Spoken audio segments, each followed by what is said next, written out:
My journey started in the darkest place you can go. Eugene Youngblood was just 18 when he was arrested and then later sentenced to life in prison. No second chances, no opportunity to prove he could change, just a future behind bars. To tell you the truth, after I was sentenced, I felt the same as I did when I was on the street. What it felt like was, for most people, when they think of gang members, especially gang members in Los Angeles, where I'm from, they think about people who feel like their life isn't worth anything and they want to throw their life away. But the truth of the matter is, we love life so much that we're willing to do anything just to stay alive. And that's what I felt like. I felt like I was willing to do anything just to stay alive. Even though I had been sentenced, that wasn't life in prison, it was more like death in prison because I was supposed to die while I was there. But Eugene refused to accept that his story was over.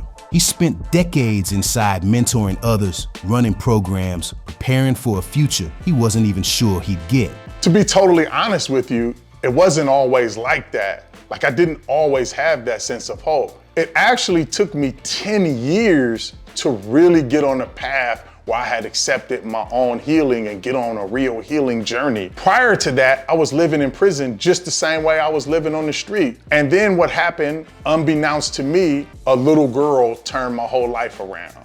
In 2002, my daughter was 12, my oldest daughter was 12, and she came to visit me. And this had happened a bunch of times where she would come visit and I got in trouble, so she had to get turned around. And so what I did was I sat down just like a parent, right? And I gave real parent talk. And I said, do as I say, but not as I do, right? And I got to telling my daughter how you gotta follow the rules. This is why you do stuff, because when you get in trouble, you don't get to choose the punishment. I went on this whole thing and then she said, are you finished? And I said, yeah. And she says, hey Dad, I wanna ask you something. And I said, yeah. And she said, how come if you're still in prison, you're still getting in trouble? And I said, whoa. And she says, yeah, I thought prison is where you go when you get in trouble and then you don't get in no trouble no more. You learn better and you do better. And anyway, why are you getting into fights? And you my dad don't supposed to fight nobody. And I had never thought about that like that. And that really hurt me. Like, I cried. I had to end the visit early. And when I went back to my cell, all I could think about is, here I am, I'm 28 years old, I'm getting older, but I'm not maturing at all. I was still stuck at the same place I was when I came inside. I was still underdeveloped, if you will, emotionally and mentally. And that was the turning point for me in my life to really get to accepting my healing and start on my transformation. So it all really started with my oldest daughter. After nearly 30 years, the Clemency and Pardons Board saw what Eugene had become. They voted unanimously for his release. In 2021, he walked free for the first time in decades. Interestingly enough, it was kind of a strange dynamic. So one of my good friends, she came to pick me up. And when I walked out the door and we were walking to the car, she said, hey, I thought you were gonna do a backflip or kiss the ground or scream at the sky, I'm finally free. And you didn't do any of that. What's happening for you? And I said, here's the real truth.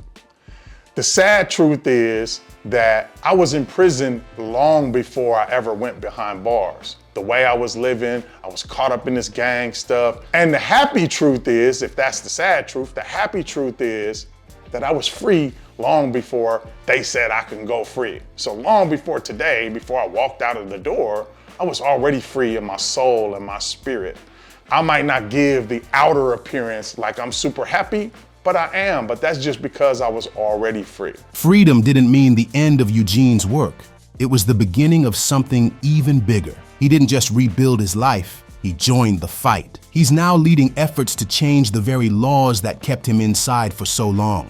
When I came out, it wasn't really my intention to do policy change work. My intention was to help people transition.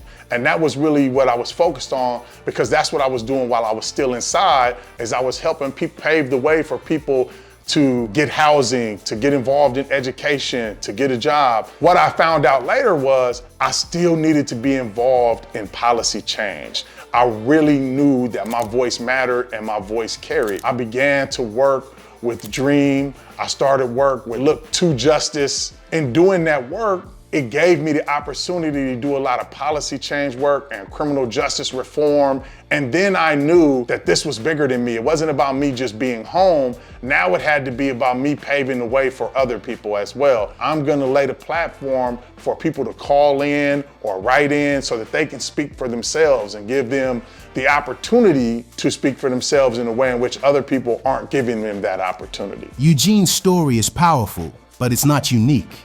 Thousands are still waiting for justice. It's time to fight for real change.